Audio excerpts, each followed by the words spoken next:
Attention! Michael's Wednesday game day rants are not reviews, and they may contain spoilers. You have been warned. Ever want a game that plays like Resident Evil without being Resident Evil? A game with a female protagonist that's kind of cute but also grosses you out? A game with light puzzles, strange enemies, and enough bric-a-brac to fill an entire Hobby Lobby? Well, you're in luck, my friend, because somebody made that game, and it's called Tormented Souls. I'm Michael, and it's Wednesday, so that must mean it's game day. Let the game rant begin. I have a confession to make. I'm not good at playing horror games. I love horror games, but my skill level with them is kind of non existent. That doesn't stop me from playing them, or even collecting them. And yes, even watching Let's Plays on YouTube. There's something about horror games that just scratches that itch for me. They're like a playable horror movie, and I love horror movies. So, what are my thoughts on Resident Evil clones? Well, I love them, of course. They don't have to be incredibly good or graphically impressive, they just have to scratch that itch of playing, or watching other people play, an interactive horror movie. So when I first saw images and gameplay snippets of Tormented Souls, I knew I had to play it. It ticks all the boxes for me. Fixed camera angles, hyper cluttered hallways, creepy worn down settings, even shambling monsters to fight and evade. And sometimes a sprinkling of puzzles to solve just before moving on to the next section. This game has all the things I love about Resident Evil without being Resident Evil. Now I know what you're going to ask. Is it as good as Resident Evil? Well, that's the wrong question to ask, in my opinion. I don't play RE clones to compare them to RE. I play them specifically because they are a different take on the RE formula. They're homages to the games that defined the genre.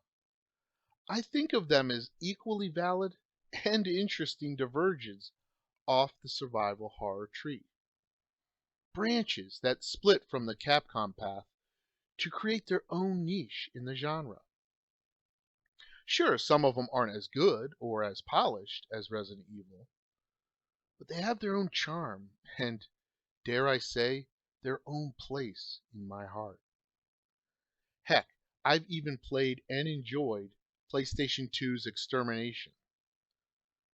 I really and truly appreciate different games, technically sound or not, because they expand the catalog in the horror gaming field and give us a diverse way of partaking in this genre.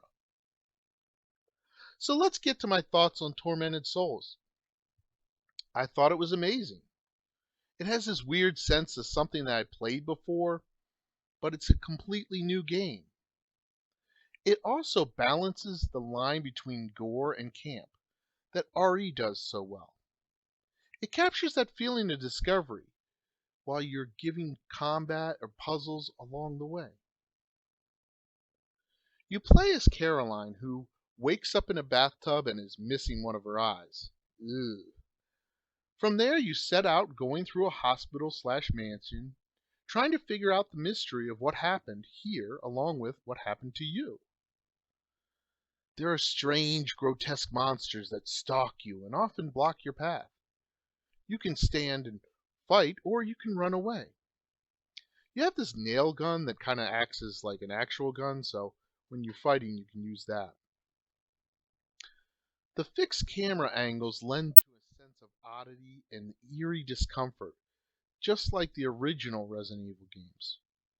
And man, you've gotta love the stuff that's packed into every inch of this place. Cluttered books, globes, weird dolls, and enough paintings to make the Louvre jealous. Two things of note which will either sell you on this game or turn you off of it forever.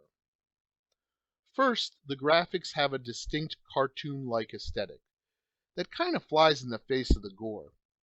The footage you're seeing shows this fact off fairly well.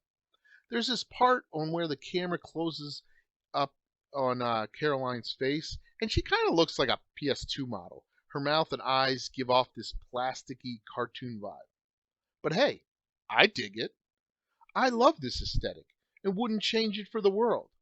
There are other horror games, mostly first person, that nail the realistic gore, and I don't need every game to mimic that style. It comfortably stays in its lane and goes for a semi-serious but still campy look. Kudos to them for balancing this aspect. Your mileage may vary, so I'm just letting you know up front. Second is the ability to switch between tank controls and free movement. I personally love this aspect, because I'll admit I'm not good at the tank controls. I don't mind easily controlling with a free movement. There are some times that I do switch the D-pad just to see how it is, but I kind of falter and move back to the free movement. The thing is, a lot of people who hear this aspect, that there is a choice between the two, are going to get upset. A lot of them are kind of purist and they only want the tank controls because they say it makes the game harder, or the difficulty is just right with the tank controls. You can, with free movement, evade too easily. Well, that's, I feel, why there's a choice. Use the D-pad for the tank controls, use the thumbstick for free movement. People like me aren't as good at these games, so I really do enjoy that there's an opportunity for me to play this game without having to continually be stuck over one enemy or the other. There are some notes that I wanted to talk about. This was developed by Aspect Digital and Dual Effect and published by P-Cube. It was initially released in 2021 and continued to roll out the release until 2022.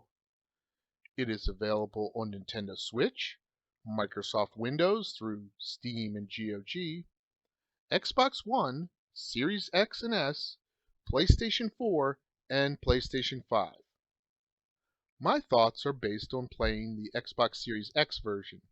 The video captured is on an Xbox Series X using OBS. So here's my final thoughts.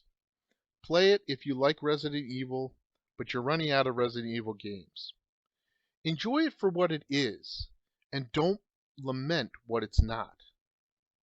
Have fun with it. I mean, after all, that's what most games are made for, right?